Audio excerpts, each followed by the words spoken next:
Hello, friends. This is your host, Prashanth Daniel, and welcome to the Reasonable Truth Podcast, a program dedicated to helping Christians understand, articulate, and defend their faith as winsome ambassadors of Christ. It's good to be back here today again, talking to you guys. And I have a special guest on here today. This has been something that I've wanted to do for a long time. I've wanted to have him on for a long time, and it's just not quite worked out. And I have with us today Dr. Erik Thoennes. He is professor and department chair of theology at Talbot School of Theology, Biola University, where I went. Thank you. And he is also a pastor at Grace EV Free Church in La Mirada, California. Erik, thank you so much for joining us today. Prashanth, it's good to be with you, brother. Awesome. Wonderful. So, it's been a long time. I think the last time, when did we leave California? We left in 2015. So it's been a bit. And I want to say that, obviously I loved my time at Biola, and I felt like I really grew and developed so much. But as far as how you've personally impacted me, I loved coming to Grace. I just loved every time in fact, I would, no offense to any of the other, regular speakers over there at Grace, but every time the bulletin said, or the newsletter said, Erik Thoennes, I was like, yes, all right, great. This is going to be good today. And I always found your preaching so edifying. And so, yeah, it's wonderful. I've always enjoyed your wisdom and your clarity and everything that you brought whenever you teach. So, well, we do have a really healthy church family. And I was so grateful for the way you guys plugged in to church, because when you're going through a rigorous degree like you did, it's easy to say, I'm going to check out from the local church during my academic time here. And that's one of the worst things you can do, because your soul can actually shrivel thinking about big ideas, even if they're Christian ideas. But your involvement, your meaningful involvement, you guys were just so beautifully plugged in that I'm sure that was incredibly helpful to your marriage, to your own growth. So I'm always grateful when I see students come to the area for a while and make a meaningful commitment to the local church. Yes. No, thank you. Yeah, after a while, I love ideas and all that, but after a while it just gets weary. You get tired of dealing with all these cerebral, intellectual ideas, and sometimes you just want something just for the soul. You just want something more, just grounded. And so I loved coming to church at Grace. So wonderful. Thank you so much. All right, so let's talk about culture. Needless to say, it without sugarcoating it, it just feels like the culture is going mad. Okay, that's probably the best way to put it. And every day we look around, it just seems like, from a moral perspective, just societal depravity is on the rise. From an ideological perspective, I can't remember the last time I've seen such a battle over ideas. What is your general kind of take? I mean, we're going to go deeper as we proceed, but just a summary, like a 30,000-foot view as an academic, number one, but then as a clergy person. What is your take on what's happening with the culture today? Well, I think it's fascinating. You just said there's this battle for ideas. And I think one of the major battles is the idea that ideas matter. And they matter in life and death ways, eternal impact ways, and self-destructive or self-flourishing ways, or societal flourishing ways. There's this idea that it's all about my immediate subjective experience. There's this hyper-validation of immediate subjective individual experience as the determiner of reality and even the creator of the reality. So it's amazing, in the most advanced society you could argue that's ever been, technologically and medically and in so many other ways, we have a complete eroding of the idea of ideas as objectively true, as incredibly vital to get right.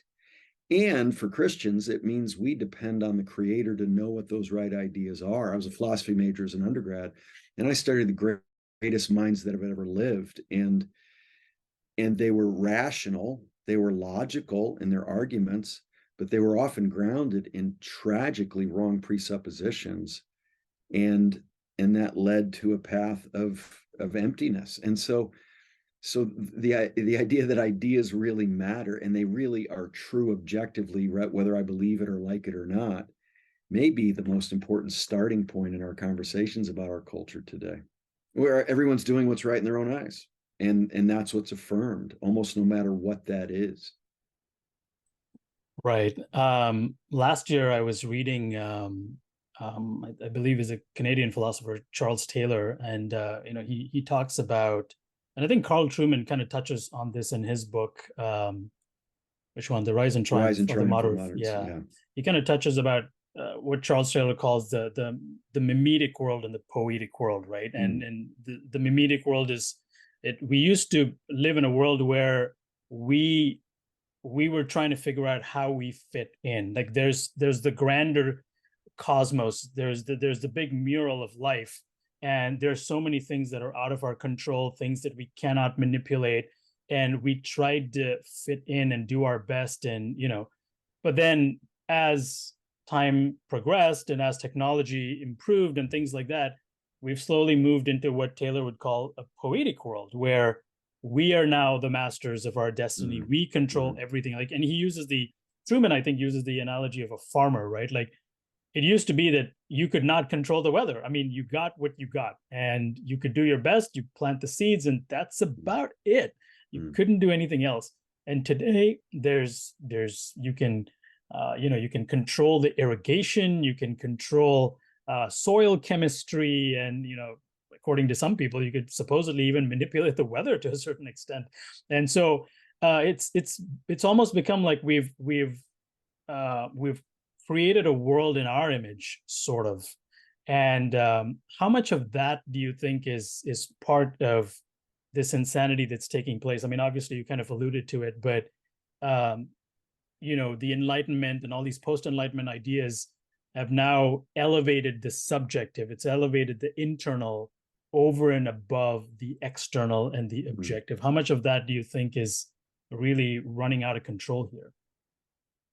Yeah, I think that's it. Truman does a great job of it in both versions of that book, Rise and Triumph. But Lewis talked a lot about this in the middle of last century, where in the ancient world there was a recognition that there was an objective reality outside of yourself, and wisdom in the Bible and in the ancient world was conforming to that reality and living a life in light of what really is, figuring out what really is, and then living in light of that. And he acknowledged people would try to get around this through magic and superstition and those sorts of things.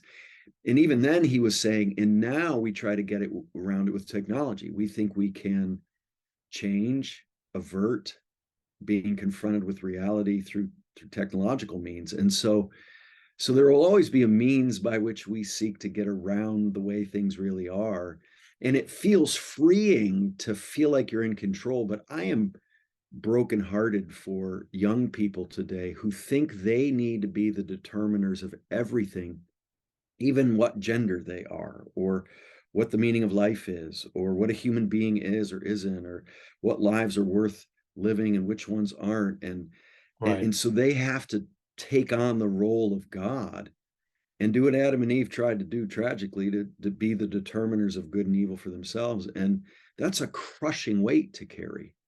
No wonder in the midst of Right. all the unprecedented comfort and convenience, we've got more anxiety, more depression, more eating disorders, more aimlessness, more distraction than we've ever had, because that's a crushing weight to carry. And so I'm compassionate to people who feel like they have to decide everything and they don't get to Right. learn what's true from their creator. Right. Right. Erik, I want to ask you a question as an academic. Well, actually, let me preface it with this. So I have a friend. Her name is Laura Perry. She used to live as a transgender male for 9 years until she got saved and God changed her. And she wrote a book called Transgender to Transformed. I actually had her here on the podcast last year, and you can check it out. It's an incredible testimony, Mm. amazing, amazing story. And this was one of the conversations I was having with her about just the rise of the transgender movement and how militant it is and all that. And, you know, as someone who came from a long line of like medical professionals, I've always appreciated the creed of the Hippocratic Oath, right? Like do no harm was the Hippocratic Oath.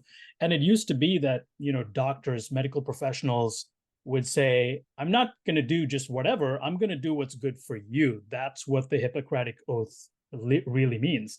But today, even in the medical field, you have this whole idea of affirmative healthcare, where the patient is no longer seen as a patient, but seen as a customer.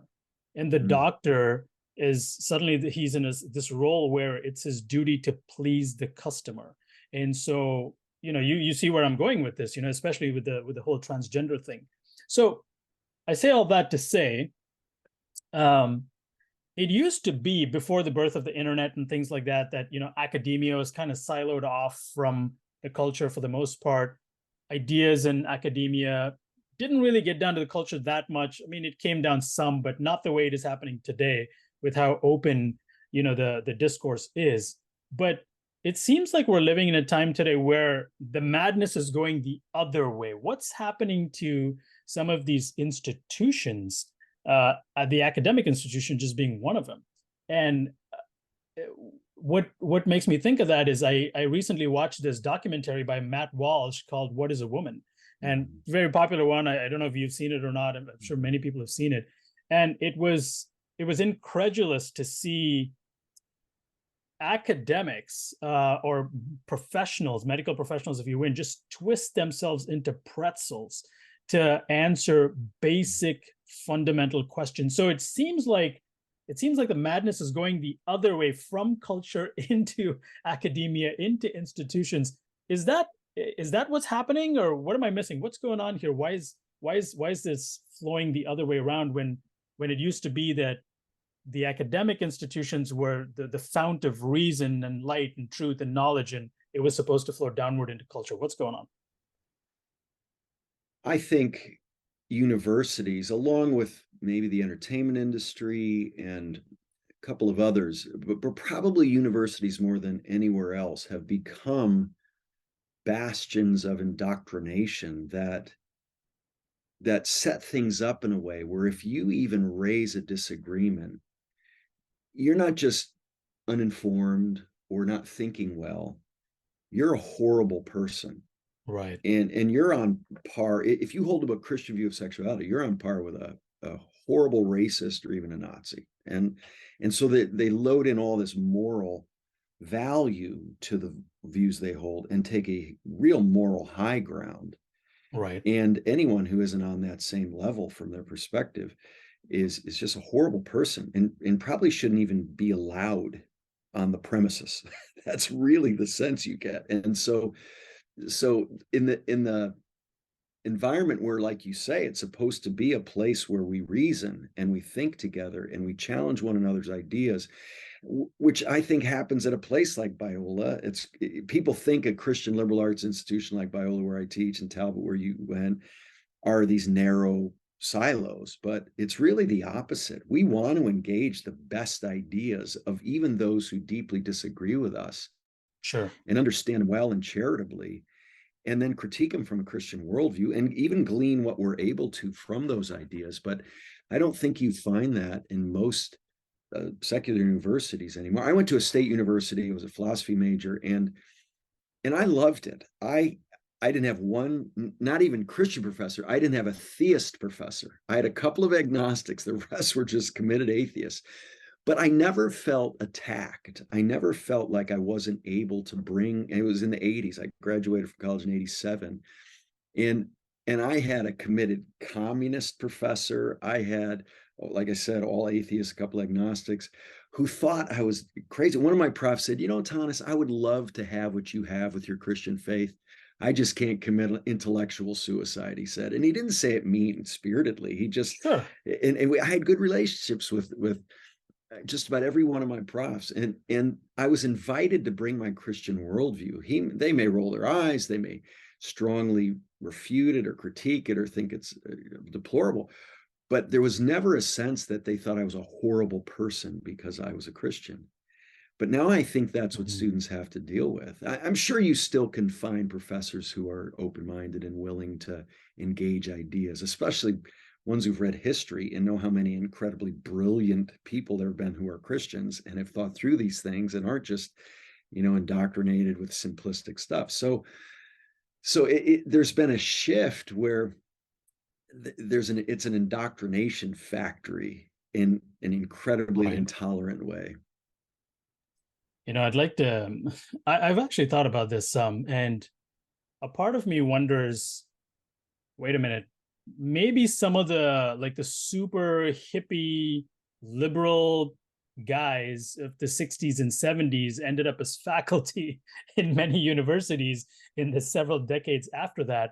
But I mean, I don't know if that were the case. I would think that that would be very obvious during the time that you were in college.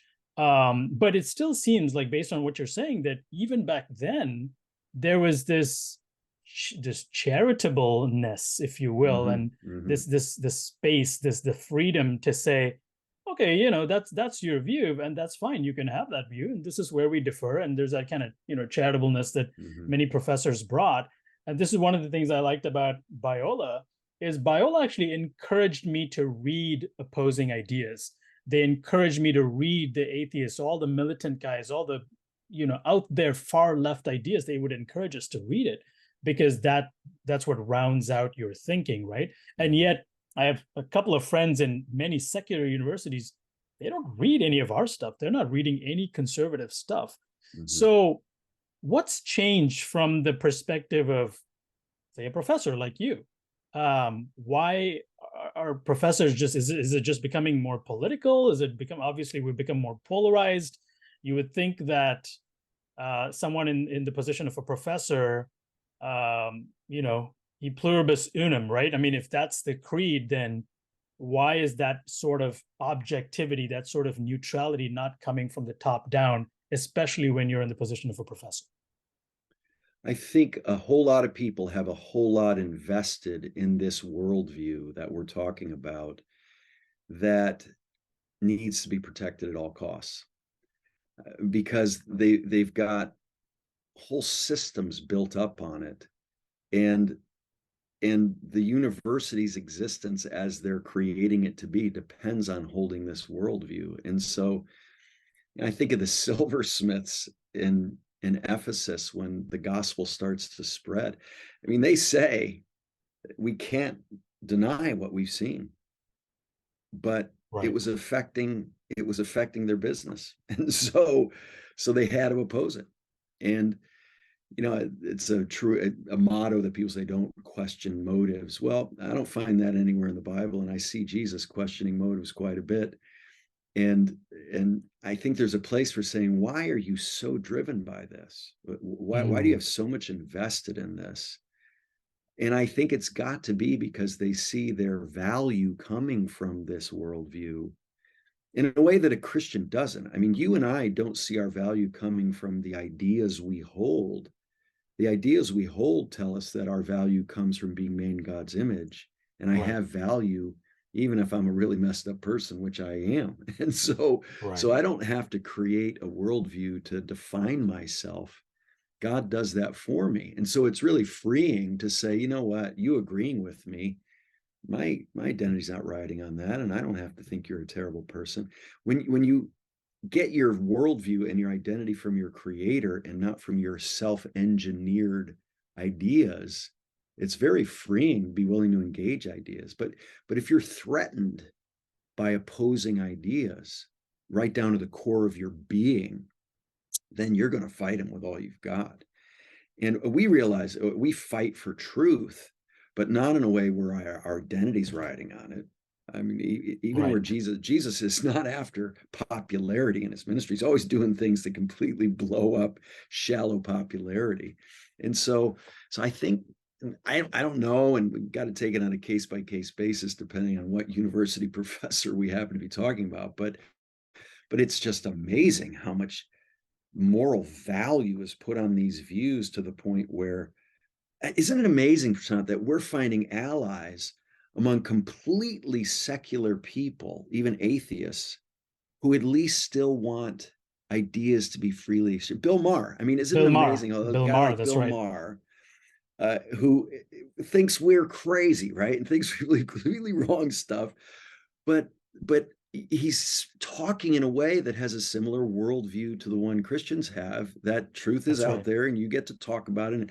So we're finding all these allies among people who aren't even Christians, but have what sort of this old school true liberalism, That's where right. we can Yeah. talk about ideas and we're not threatened by the opposite idea, and we've thought about our ideas well enough to be able to engage people, and we understand their ideas well enough to respect them and engage them on the level that is charitable. So yeah, it's a strange age when, Christians who are usually perceived as the puritanical narrow ones are saying, hey, Right. we can talk about these things, we don't have to lose our minds. No, it's interesting that you bring up Bill Maher because I've kind of watched him. I mean, I've kind of followed him on and off, but I've watched him more in the last few years, probably. And he just, when Bill Maher becomes the voice of reason on that side of the aisle, you're like, what is going on? But Yeah, really, what it is, and I believe him when he says that he hasn't changed. That's right. I think the Overton window has just moved so much that he looks like a guy on our side of the aisle now. that's right.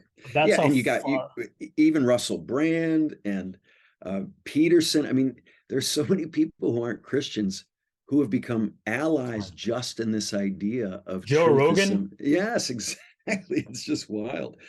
Yeah, so it's an interesting time where a basic view of truth and the freedom to explore ideas is something that you don't have to be a Christian to champion.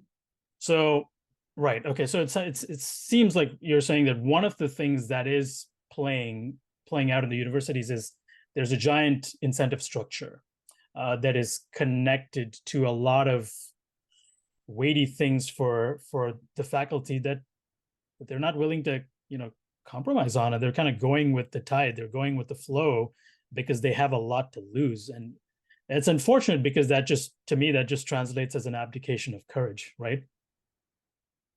Yeah, it does. And even thinking of Christian, I my dream was to go and teach in a state university like I went to and be that Christian prof Right. presence on that campus.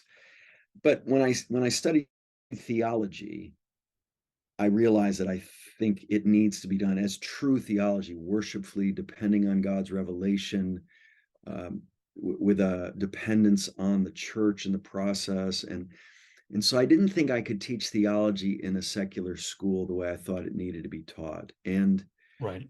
I could still teach history, I could teach philosophy, I could teach other things I was interested in. The most conservative faculty at universities all over the country are engineering profs, which is interesting when you study the political views, the values. Engineering profs, they know truth isn't relative, they know truth isn't Right. subjective, and you better build a bridge not according to what you feel, but what's going to According to the mathematically laws of work. gravity. That's right. Yeah. Physics, that's right. So but when you get in the humanities, which is the area I've been in most of my life, it can take on this very subjective idea, and interpretation is this flow. But even guys like Stanley Fish, one of the pioneers of postmodernism, as soon as people started writing postmodern interpretations, I think Dante is what he studied, he started seriously correcting these misunderstandings of what the author intended, right? You can't help it, because when you're convinced something is right, your meta narrative is going to start showing. And so Right. so this idea that you and your friends get to make up your own little local narrative, but there's no meta narrative, it goes out the window as soon as someone feels challenged in something they're convinced is true. I mean, we all know that racism isn't wrong because we all took a vote. We all know that rape isn't Right. wrong because the majority of us think so we're going to make that morally wrong. We know deep down there's something outside of ourselves. Right. Um, I want to transition to culture wars. Um, you know what? I actually don't even like that term. I don't even like the term culture wars because it almost frames it as if it's something combative. it makes me want to think like a soldier instead of thinking like an ambassador, and I don't want to trade in my, my diplomatic visa for military dog tags, if you will. I want to. The Bible gives us the model of an ambassador, and along those lines, who was it? I think it was Richard Niebuhr. I think back in the 50s, I think he wrote a book called Christ and Culture, and he outlines like these 5 models for that. I don't know if you've read that book. I'm sure you have. And I think it was a fairly influential book for a lot of evangelicals. Now, I do know that Carson wrote a response to that and sort of, filled in some of the blanks and, corrected some of the lack of nuance and things like that. But what does that mean for us, Erik? I mean, obviously, I think we understand as Christians, we're not supposed to lie down. We're not just supposed to, just take it. We're supposed to be the Bible calls us to be a light to the world, salt to the earth, a city on a hill. But is it a war? Are we in a culture war? And if so, what does that look like for us? Yeah, I really appreciate the way you just phrased that. But I agree on the level where our ultimate enemy is not the culture. And actually, I don't think our ultimate goal is to transform culture. I think we're supposed to be salt and light, whatever the culture is. Right. And I do think I really appreciated Carson's critique you mentioned of Christ and culture, because one of them, just Christ of culture, just isn't one I think we can have on the table. But the other 4, I think, all have legitimacy. And what Carson ends up saying is we need to realize the state of our culture and where it is in a particular progression, because sometimes we're going to represent Christ against culture. That's just going to be a fight we're going to have to take on. Right. And to do it charitably as ambassadors is key. But Christ over culture, I think we need to say, all right, what perspective on culture is most applicable given the situation we're in and the culture we're in right now? It's not just one size fits all on that. But I do think it's important to realize the Bible does have a lot of war imagery and ideas in it and words that it uses.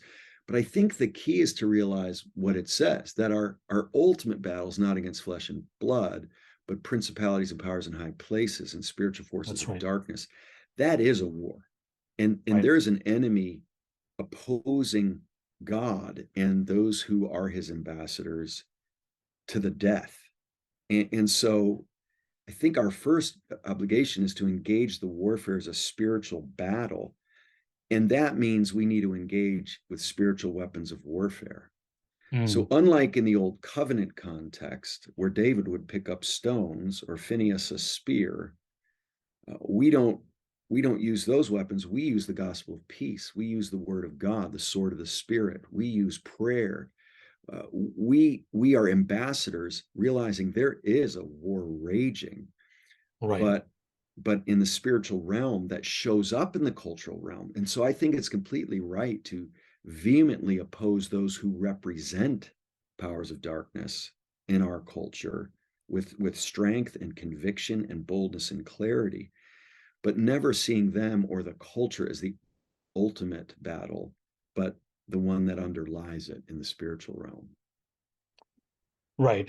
And even the landscape itself has changed, right? I mean, even when I started doing apologetics, like 15, 17 years ago, the questions were all different. The questions were still a lot of the classical questions: why does God allow evil? And, evidences for the resurrection and things like that. And today, those are not the questions we're dealing with. We're asking basically, what is a woman, and stuff like that. So, but one thing that has become apparent, at least to me, and please correct me if I'm wrong here, it seems to me that we used to live in a time where culture was downstream from theology. For the most part, everybody operated from some sort of theistic framework, and for the most part, that informed the way culture played out. And today, it's the other way around. Like, theology is downstream from culture. So I feel like there's this paradigm we're in now where the culture as it exists today doesn't so much care whether Christianity is true as much as whether Christianity is good. And so I've spoken to people who, yeah, okay, they don't care about the cross, they don't care about doctrine of atonement, none of those things matter.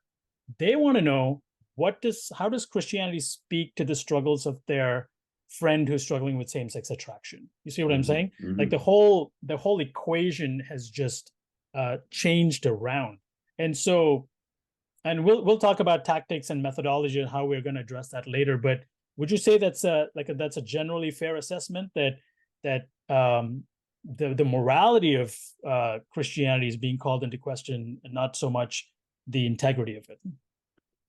Right. I think that's a good way to put it. I don't think it's quite as linear as that necessarily, because I think sometimes culture influences the way people think. Sometimes the way people think ends up shaping the culture. I think politics is woven into that. So I think it's a little more of a maybe it's not quite. It's a very marbly sort of thing. Yeah. So I mean, isn't it amazing the way we end up thinking the way we do? For a lot of people, it's that really cool lit prof in 10th grade, right, who just got a hold of them, or a steady diet of Oprah Winfrey through the years that they've ingested through her publications and television stuff. So it's amazing how that's why we need to step back and think critically about what it is we believe. And when I talk to people, I find myself asking two questions over and over again. They'll talk and I'll say, okay, what do you mean by that? What do you mean by, love is love? What do you mean by to each his own? What do you mean by explain the euphemism? Yeah, exactly. Right. So tell me, define that for me. And then I keep asking the second question, which is, and where are you getting that? What's your source of that? You didn't make that up.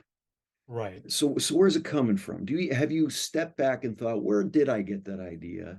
And have I sufficiently thought about it critically to decide if it's really true, or I'm just going along with my friends and the people I like in this way of thinking? And so I do think that those influences work sort of back and forth in a way, but that's why I love the Bible. I love the Word of God, because it can rebuke my cultural thinking that I've adapted. And so the Bible should disturb me sometimes when I go to it. When I go to sit under the preaching of the Word or read the Bible, there are times it should correct, rebuke, exhort me, show me how I've distorted an understanding of something. And so the Bible is this, it requires a humility to go to it and say, all right, Lord, what do you say is true of me, of my sin, of my sexuality? I need to go to my Creator. And he created us for our joy, for his glory, for our good, to delight in him and have life to the full. And so why would I want to go anywhere else to find out what's true and real?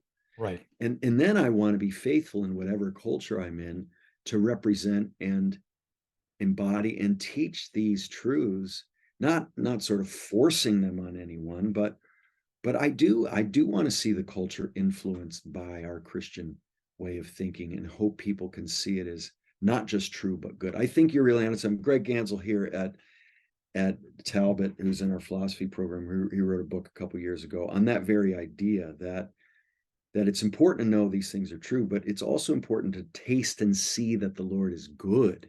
Yes. Not just true. And so, because some people can say, and I even hear Christians talk that way, oh, I don't like this teaching in the Bible any more than you do. And if I were God, I wouldn't have that there, but we're kind of stuck with it because there it is. Instead of saying, no, if I don't see the goodness in this, it's my problem, because God's good and all he does and all he says is life-giving. And so I want to think like God does about things, so I see things the way he does. That's right. Yeah. And when you mentioned that about what Greg says, it reminded me of, I believe it's Alistair McGrath in his book, is it Mere Apologetics? I think he makes this case for why isn't rational arguments working anymore? I mean, this is kind of the ultimate thing for the apologist, right? Which is also bad news for us, because hey, if this is our greatest weapon and if it's having no effect on the culture, then now what do I do, right?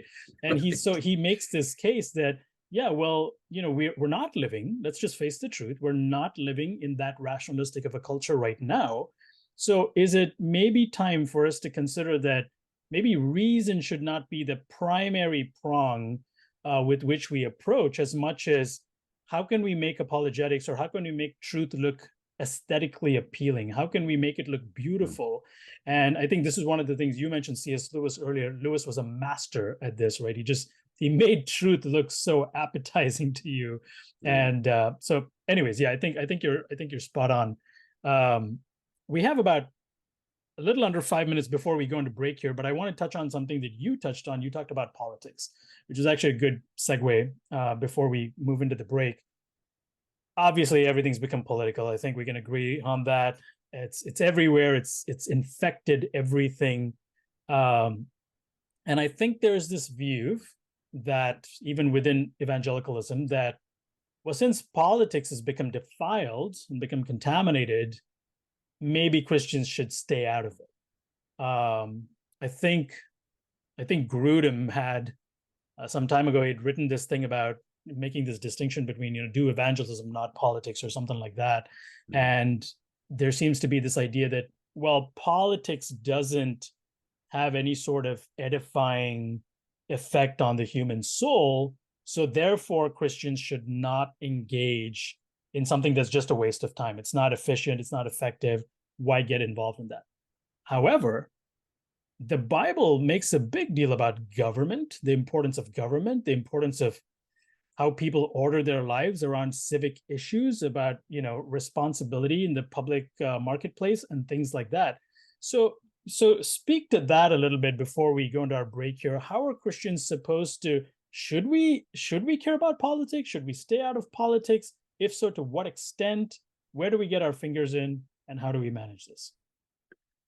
Well, the Bible talks about Christians being good citizens wherever they are. And when most of those things were written, it was when God's people were living under tyrannical brutes like we can't even imagine living under. And right. So we may have a lot of trouble with our political leaders, but Nero, give them all a run for the money. So first of all, we need to realize that Christians are called to pray for governing authorities, to respect government as a God-instituted thing. And until it conflicts with God's laws and ways, we respect the government and we're law-abiding citizens. And so we need to care about politics that are lawmakers. And I love what Martin Luther King said. Laws can't make you love me, but they can keep you from lynching me.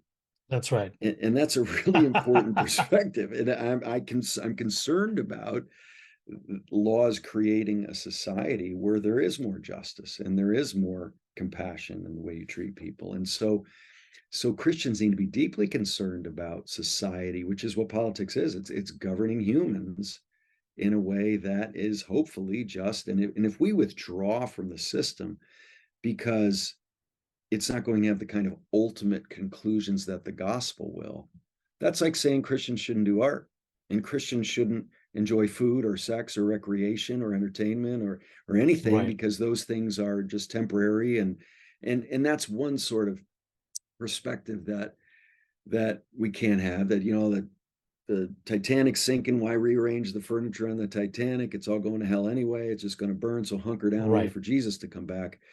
But the other side of the problem is losing a primacy of the gospel, losing a relative value and perspective and prioritization of what does have ultimate value. And so we've got to value beauty and art and being involved in politics and being salt and light wherever we are, and at the same time realize that judgment day is coming.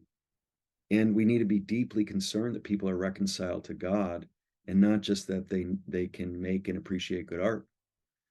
I don't want to lose that gospel edge. So you can go to either extreme and just be so into, oh, it's all God's and it's all good and everything's equally important. And I don't want to do that either. I want to have clear priorities in the midst of realizing God made everything for us to enjoy, and all truth is God's truth. And that's why I love being a liberal arts institution that loves the breadth of learning and at the same time has a gospel focus in all of it.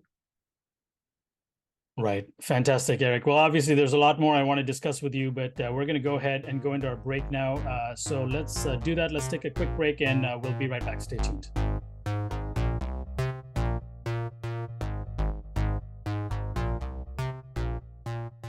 All right, friends, welcome back to the Reasonable Truth podcast. We are talking to Dr. Erik Thoennes from Biola University. And man, we've had such a vibrant discussion in the first segment. We've talked about all kinds of stuff, just, things happening in the culture and sort of the moral insanity that's taking place on so many different levels.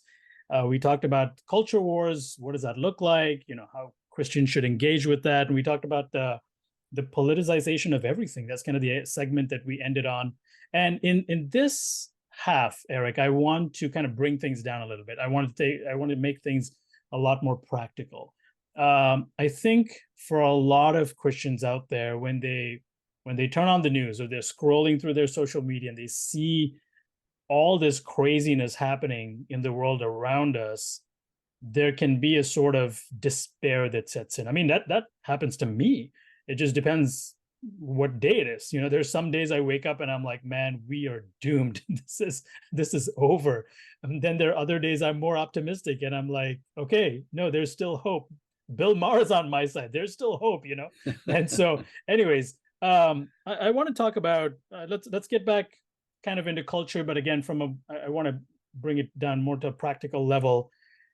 Obviously, all cultural issues are not the same. Some are weightier than others. Some are more loaded than others. How do we know which ones we should get involved in? Which is the hill that we die on? And I know that, I'm sorry if that's a loaded question. I know we could easily spend an hour just on that question alone, but give us some bullet points here. Which ones do we fight? Which ones do we not fight? Well, I think it's very important, first of all, to distinguish between the calling of the local church and the calling of individual Christians. And so right, when you think about a local church and what it's called to, it's fundamentally gospel ministry that gets worked out first in your own community and then around the world through the Great Commission being fulfilled and sending missionaries, partnering with missionaries. And so to have both local outreach with a gospel core to it. So I know churches have various opinions on how politically involved to be, and we certainly want to be giving our people at Grace a view of the world and of the value of human life and of God-ordained sexuality and the role of government and these things that enables them in their lives as individuals and families in their communities to be faithful Christians who have the aroma of Christ and make a difference for the sake of the name of Jesus and the gospel. So that's our core. We're making disciples of Jesus. Now, right, we actually do some art at our church. You probably were around when we did some of our Heart of Isaiah or Heart of Mark, where people did art to reflect what had been going on in the sermon right, series. So we care about art. We care about things that you wouldn't typically think of as just gospel preaching sorts of things. But so we want a worldview that engages everything in God's creation, and at the same time equip people to be faithful as public school teachers, as business professionals, as homemakers, as mothers, fathers, roommates, whatever it is that people are called to, that we're equipping them with a general view that the Bible gives us of life to engage that world. I think the church needs to be careful to be very clear about its mission, but then champion folks who dive into politics and run for office and support candidates who are. So I remember a guy in our church went up to there's a man in our church who's a principal of a school, and man went up and said, what's with you guys in the public schools? You're losing your minds. And he said, we don't have one Christian on our school board, and every one of them in the last election ran unopposed. So you tell me what's wrong. So right. that brother actually ran for school board. He's on the school board now. So Wow. So we can't sit around and say, the world's going crazy and just throw up our hands. but we do need to encourage and bless and pray for people who do dive into certain areas. But I'm not going to fault that guy who's really diving into politics for not doing much directly about orphan care, right? Sure. Or about making beautiful music or art, because different Christians have different callings. We need to cheer each other on, pray That's for each right. other, champion each other, and at the same time allow some folks to go in the world of ideas like you're doing with your ministry and helping us think better. But you're not going to be critical of someone who's in the trenches helping the homeless every day, Right. and he shouldn't be criticizing you for your role. So We all play for the same team. We're on the same that's team. right. That's right. And we're different parts of the body, and we need to love and value and cheer each other on when we're diving into other areas that we may not have any direct involvement with, but we realize are part of the big picture. Right. And yeah, the reason why I asked that question was I've had conversations with people where, I've heard some people say, some people from church, some people, outside say things like, yeah, there's the transgender stuff. Yeah, whatever. But man, abortion, like that's the issue I care about. That's the modern Holocaust. That's what we should be focusing on. So that was kind of the root of my question, and I understand where you're coming from. It depends on sort of your corporate identity, right? As a church, what are we supposed to think about? Keep our eyes on the mission, but then individual calling. Hey, if God's called you to be on the front lines to fight abortion, then do that, right? So that's basically what you're saying. Is that correct? It is. And I do think it's important to realize that certain issues have a clarity in what the Bible teaches in our view of it far more than others. So Right. So when it comes to an issue like abortion, or whether male and female are God created, glorious, designed realities or not, those are things that are so clear in the Bible. I mean, people are trying to make it unclear. They're trying to make it confusing, but the Bible's not confusing, That's whether right. we're confused or not.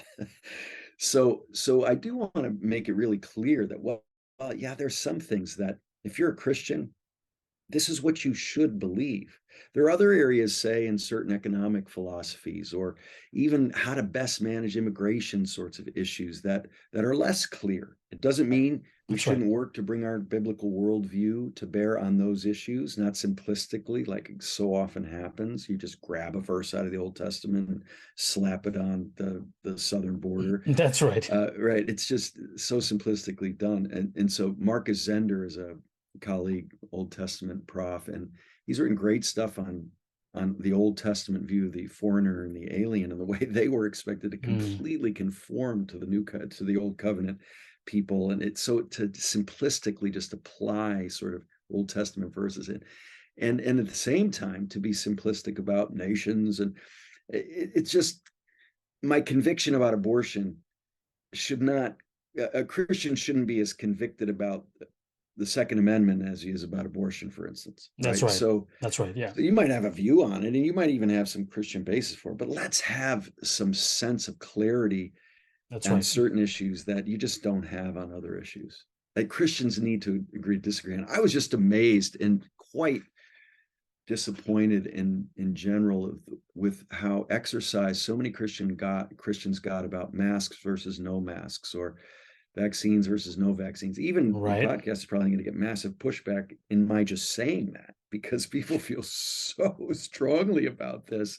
And I'm not saying you can't feel strongly or have an opinion about it, Sure. Yeah. but there didn't seem to be, it just seemed to me that if someone disagreed with a Christian on masks, like some Christians say, masks are Christ-like love, period, or masks are given into a corrupt government, period. And That's right.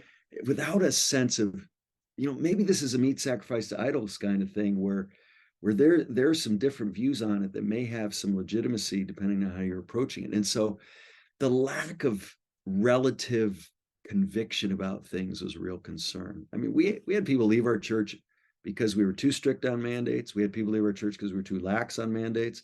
We had people join our church from another church because we were more strict than their previous church was. And we had people join our church because we were more lax than the previous church. So, and Right. I'm thinking, Right. what are we doing? Yeah. We've That got to have was we're trying to figure this out, people. A whole lot of judgment calls we're making here and just trying to be faithful. No, I think you're right. I do think that COVID brought to the surface, I think it exposed a lot of our just our frailties as Mm. humans. And I think for me, that was also sort of, it was a little discouraging because everybody just immediately rushed to their battle stations, to their battle camps. As soon as some issue would come up, it'd be the maskites versus the non-maskites, the vaccinites versus the non-vaccinites, whatever. Yeah. And I think for me, it was like, okay, hey, we are, as Christian people, where is our ability to think critically and to think with nuance? Not everything is black and white. It's not Yeah. all clear. It's not, and so yeah, that was definitely yeah, go ahead. And I love what you were saying about just being exhausted and discouraged. And I do think we need to be really careful about, I think the internet is to blame for a lot of that exhaustion. I've heard Moeller and others You don't refer say, no way. to, I've heard others, Moeller and others say that this compassion fatigue, because we know within seconds of a typhoon hitting an island, and we know within seconds of a shooting happening with video to go with it, and it can just become exhausting. And Yes. media has figured out how to keep us glued to it all the time and stirring in us hatred and animosity and can you believe those idiots? I mean, just even the headlines are this Right. this senator slams this senator, and Clickbaits, yeah. it is. It's like there's a reason UFC fighting is so popular. We like a good fight, and so Yeah. but if that's what you're constantly living in, it can really get to you. So to say, I'm not just going to wake up and check out the news. I'm not just going to wake up and jump on social media. I'm going to sit and read my Bible and pray, and I'm going to spend some time with the Lord and put things in perspective and know that the gates of hell won't prevail against the advance of God's purposes through the church. I know that Jesus is going to win, and he defeated those powers of darkness we were talking about when he came out of that tomb and left it empty. And so I can go into this day sobered and sad and brokenhearted by things that go on all around us, but hopeful and optimistic and positive, knowing that God's on the throne. And even though things may be in shambles in some areas, his Aslan's on the move and his purposes are advancing. And I can rest in that and go into each day with a sense of hopefulness that I can pass on to other people. Yeah, I think that's right. No, you touched on social media, and there's some numerous good resources out there that kind of talks about that intersection of theology and technology and all that. But I do think also it's really messed up our ability to have just civil discourse, just civil conversations. Everything is a debate now, and we can't seem to find any middle ground, even amongst Christians.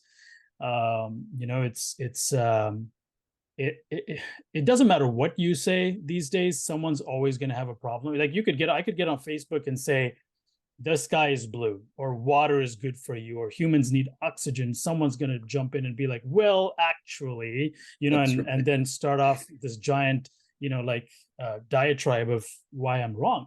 But in any case, I think that's right. I mean, I remember, I mean, I was around obviously when the internet came out, and it was positioned as this great leveler of the playing field where everybody could talk, everybody could have conversations, and you would think that would have made this place better. And yet, I agree with you. I do think social media has actually made our civil discourse worse. So, um, let's talk about that. So, social media is a helpful window, I think, into what's happening in the culture.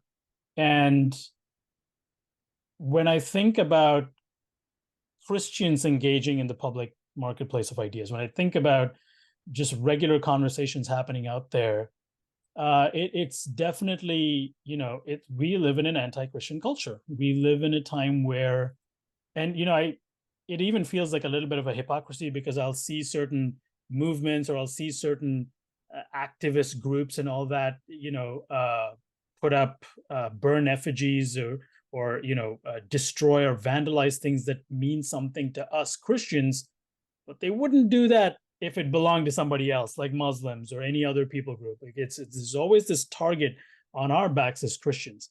So all that to say, we live in an anti-Christian culture. How do we live with conviction when we feel like there's a target behind our head? I mean, I think of a place like, Canada, for example, right? And I saw this on the news like 2 years ago. You may have seen it too, in the height of COVID, like 3 years ago. There was, I mean, Canada was not exactly a bastion of freedom anyways, and they were already doing a bunch of things that were very problematic. But I remember this one story I heard about. Canadian authorities subpoenaed some pastors in certain areas and said, we need you to turn in your sermons every few months so that we can review them. Right? You're familiar with the story. And so review them for hate speech and, bigotry and things like that.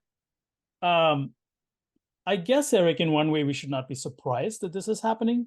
But thankfully, here in the US, it hasn't gotten to that place yet. I'm not all rosy that it won't. But in the meantime, how can we live with conviction in an anti-Christian culture like the way it is today? Well, I think the first thing is to recognize that there are significant challenges. I've heard it said not too long ago that when I was a kid, being a good Christian could get you a job. Yes. Today, being a good Christian may cost you your job. Right. And so, in depending on it, some of this is regional too. I think we need to realize, and this is one of the things COVID really showed, is how simplistic we can be about certain issues depending on where we're from. Because there are some areas of the country where racism is a much greater issue than other areas of the country. Sin's a problem everywhere, but there are issues red issues versus blue issues. Exactly. Right. And there are ways COVID should have been dealt with differently in North Dakota than it's dealt with in Los Angeles, right? So, but there was this simplistic approach to it that showed an ignorance about how diverse regions are in the country. So I think that's the first thing. But to realize that there's not just one answer, that we need to have a nuanced view of these things. And so the first thing is to realize that some of this is regional, some of it is going to have a different approach depending on where you are. But to want to be faithful wherever God has us, and whatever circumstance we're in. And what I wouldn't want to do is ignore the challenge that's increasing. I think my students, and I say this to them, are going to experience a level of persecution after I'm dead and gone that I couldn't have even started to appreciate. That's right. I think that's how quickly it's going. There was this cardinal, I think from Chicago, who said that he thinks he was going to be the last person in his role to die in his bed. And he said, I think my successor will die in prison, and his successor will die a martyr, and his successor will be left to pick up the pieces of a society that disintegrated. So there's a speed with which this is going that I think we need to be aware of. But at the same time, I wouldn't want to make it worse than it is. I wouldn't want to be a bunch of whiners as Christians saying, oh, everybody's picking on us, everybody's mean. Because you know what? Generally, when I talk to people, they're still receptive. They're still willing to talk about ideas and appreciate where I'm coming from. Now, one of the frustrating things is what you were alluding to before, of everybody getting to make up their own world. So you can give a well-reasoned argument for Jesus rising from the dead and that he's the one who defines your life for you. And they'll say, I don't believe that, but hey, man, I'm happy for you. Cool on you. Right. And you're like, well, no, argue with me. Argue's not a bad word. No, if you don't believe it, don't be happy for me. I'm betting the ranch on this. And I'm investing my I agree with you. I would much rather debate an atheist than an apatheist. It's easier to talk to someone who disagrees with me than someone who's indifferent. Right. And so that's concerning me. There's sort of this lukewarm attitude toward truth where it doesn't really matter. Hey, good for you, man. Most people are kind of there. They're not going to go after you.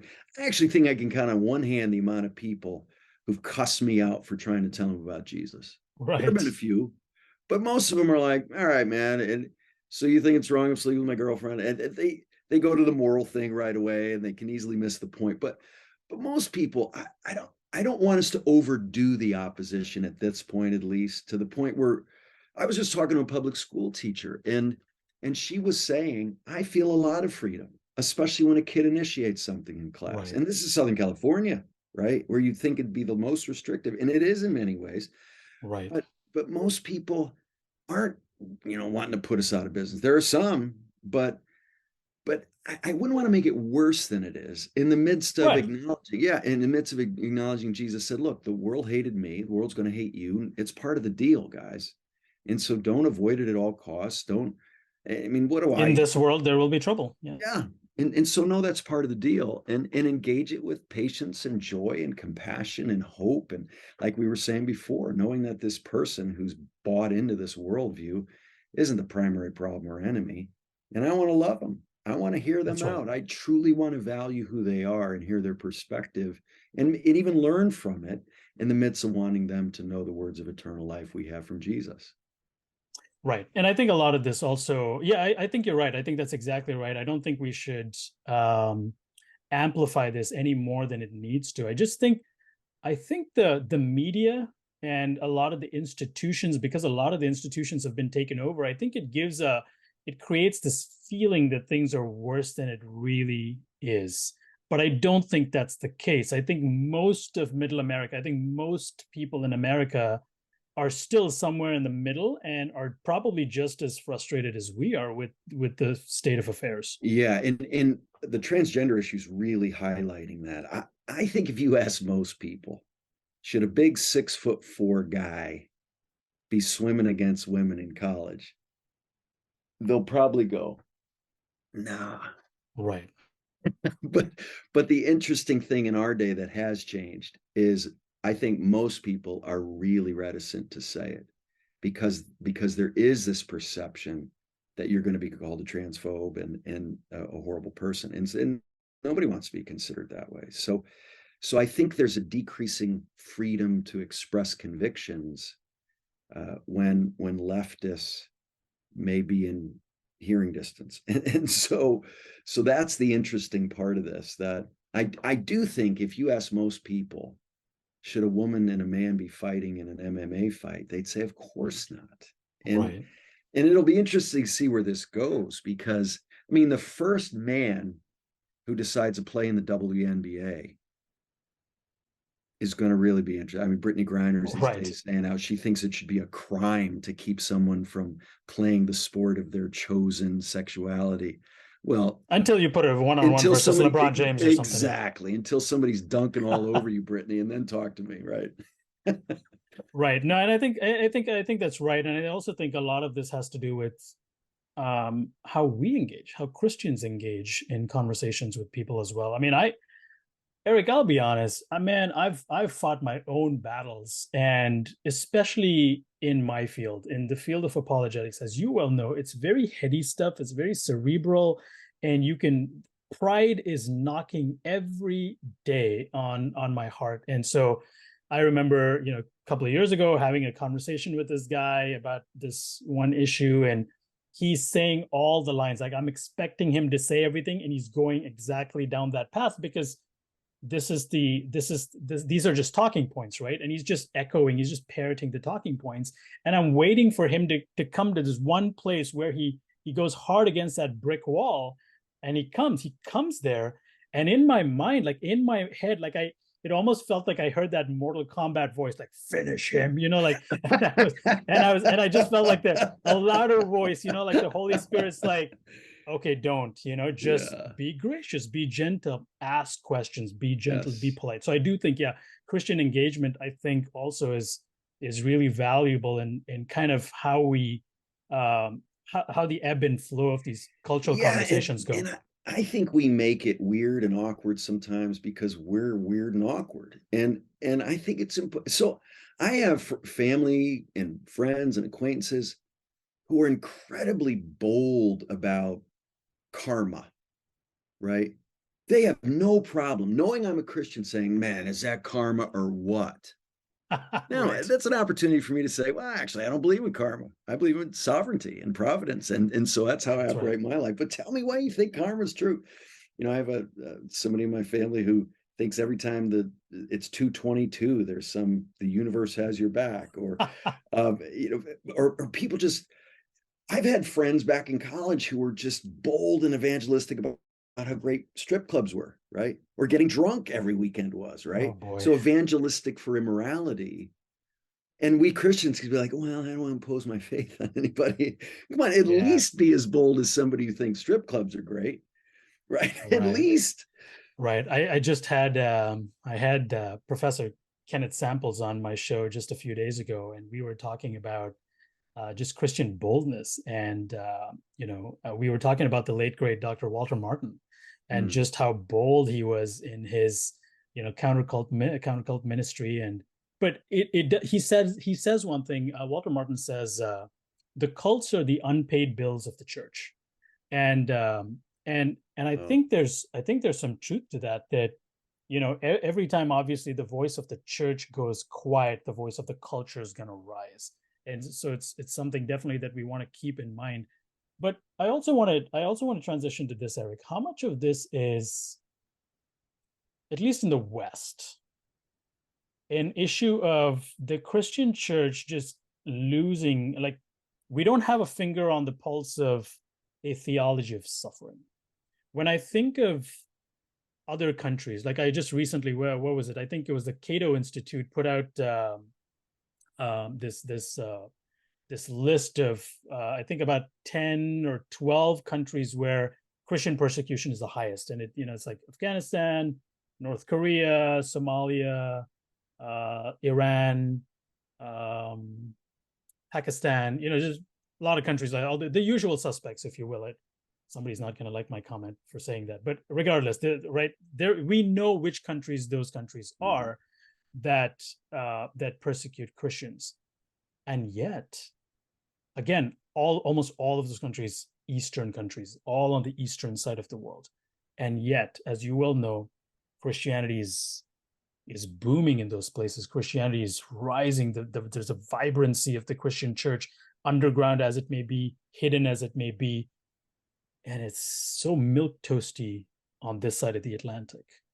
And how much of how much of that do you think is playing into maybe the Western church? So let's pivot. Let's talk about the Western church. How much of that is playing into the Western church's sort of allergy to dealing with issues because we don't want the heat that comes Yeah, with those issues? man, I think you're nailing it. I remember I got to sit down and have coffee with Ajit Fernando, who is from Sri Lanka, is head of Youth for Christ in Sri Lanka for years. Incredible guy, wrote Life Application Commentary on Acts. Guy from Sri Lanka is a guy you want writing the commentary on Acts. But it was amazing. I sat down and I had a whole bunch of questions for him. And the first question I asked was, what are blind spots you see in the American church?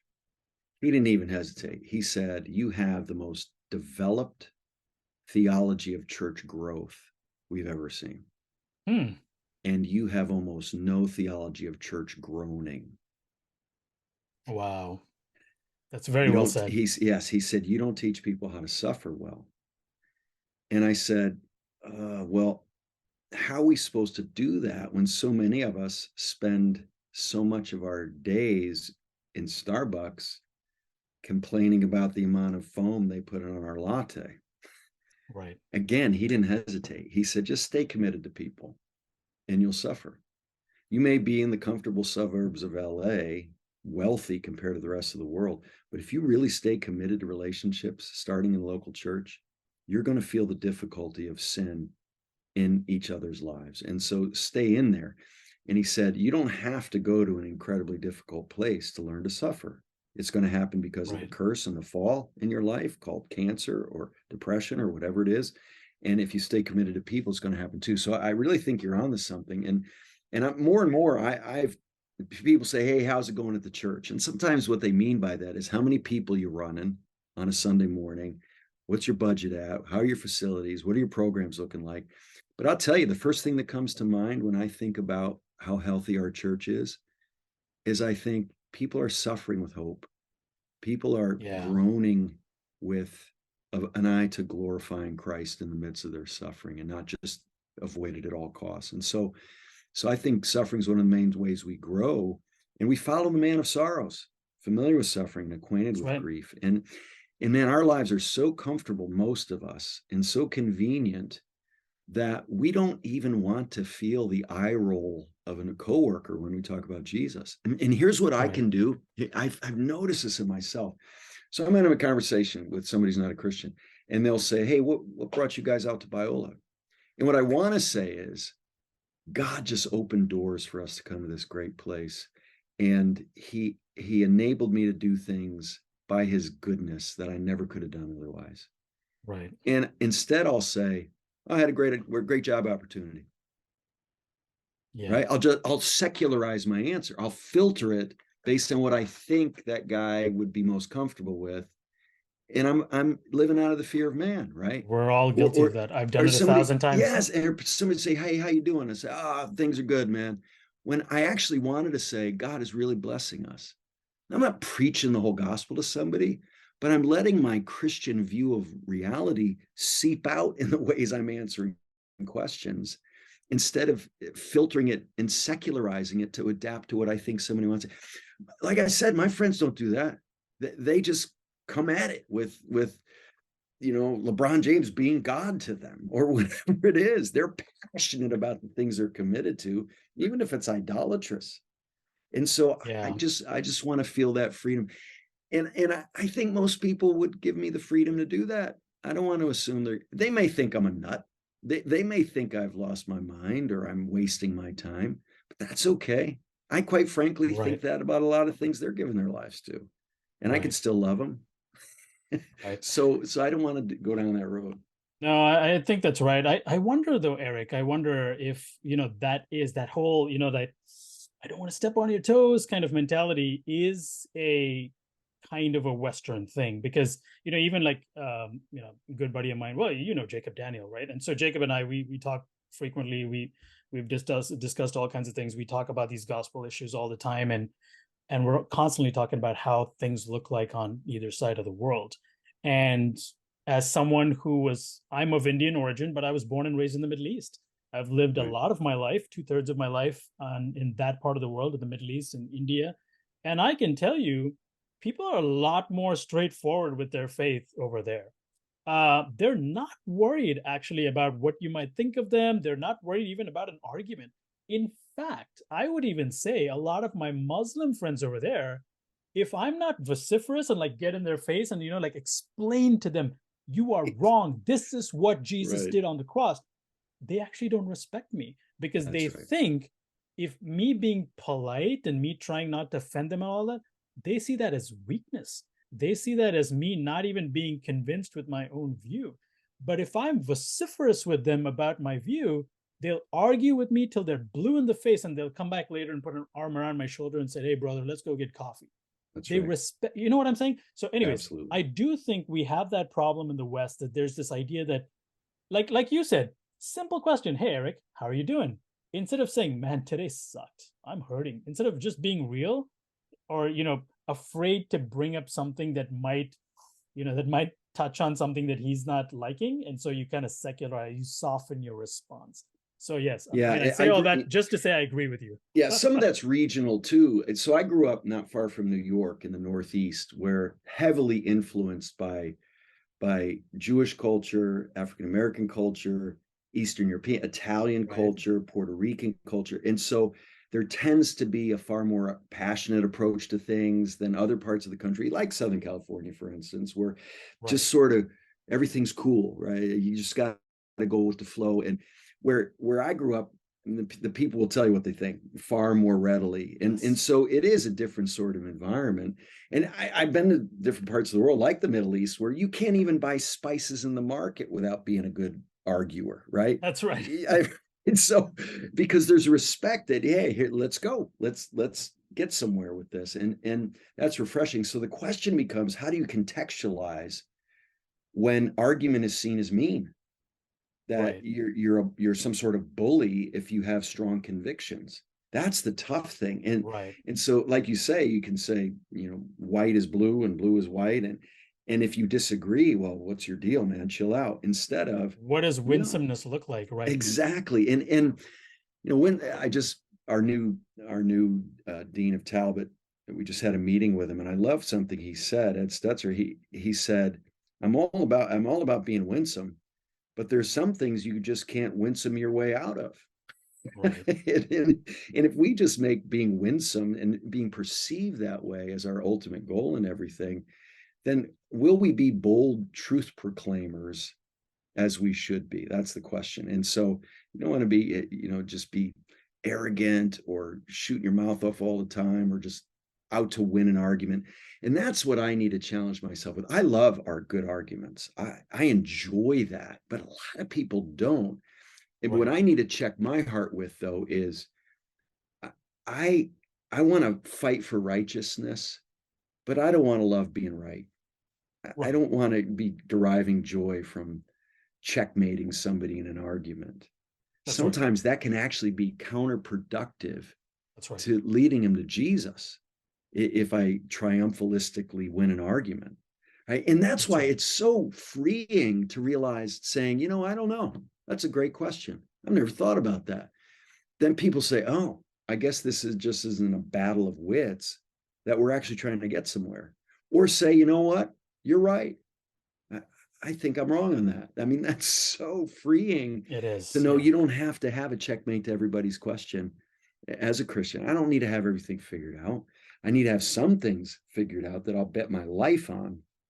But in conversations, we should feel the freedom to say, wow, good point. Well done. Awesome.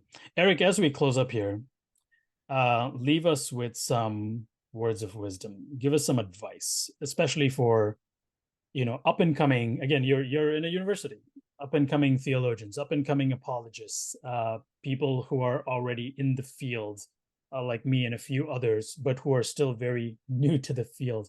What is your advice, given everything we've talked about, all the issues going on in culture, um, the way the church is positioned in the middle of all of this, whether Western, non-Western, whatever the case?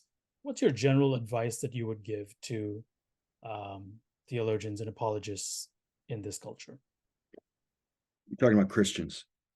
Yeah. Yes. So I would actually, going all the way back to where we started, be deeply meaningfully involved in a local church where you have perspective, where you talk to a construction worker who has never heard the word hermeneutics or the name Karl Barth, Right. but knows Jesus deeply and has the fruit of the Spirit in a way that is convicting. Yes.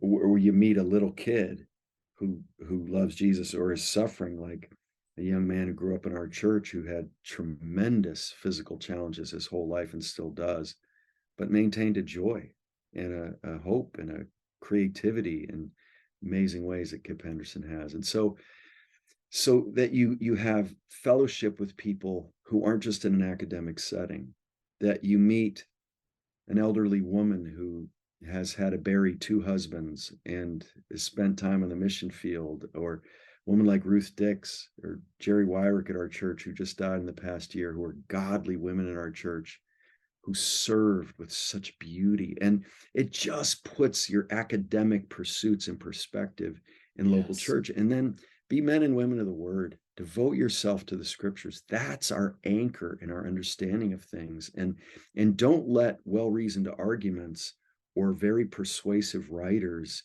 trump the Bible for you, because the That's Bible right. is God's word to us. So be men and women of the word, devoted to fellowship, have a worshipful heart, sing affectionately to the Lord in the morning. Don't Mhm. let it just be cerebral for you. Fight that bad stereotype of intellectual pursuits as Right. cold-hearted. Keep a warm heart, expressing your affection to the Lord, and then serve in ways that Yeah. nobody notices. Serve at the food bank of your church, or as an usher, or in ways that aren't getting strokes for how intellectually adept you are. And just stay grounded as a disciple of Jesus, more than an academic or a scholar or somebody who's pursuing this line of work, that we're all in this together, and just be a disciple in a way that's getting after the ways you will grow as a disciple of Jesus. Erik, thank you so much for joining us today. I love, again, as usual, just love the wisdom, love the clarity, and just really appreciate you and all you do. And you're a fantastic professor. I know I hear all the time, even years now after I've left Biola, I still hear about you. And thank you for your People are kind, faithfulness. man. Thank Thank you you. for your Thank faithfulness you. to the gospel Thank you. and all the work you do. Same to Well, you, Prashanth. thank you so much, Erik. I appreciate it.